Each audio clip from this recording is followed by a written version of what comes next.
نحمدہ ونصلی علی رسولہ الکریم اما بعد السلام علیکم ورحمۃ اللہ وبرکاتہ۔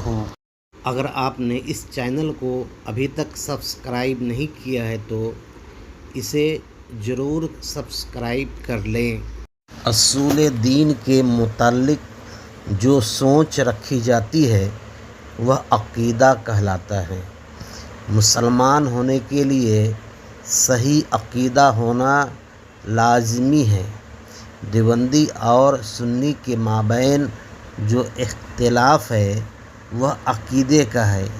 اگر کسی کا ایک بھی عقیدہ غلط ہے تو وہ مسلمان نہیں ہو سکتا ہے۔ لہٰذا سنی و دیوبندی دونوں مسلمان نہیں ہو سکتے ہیں۔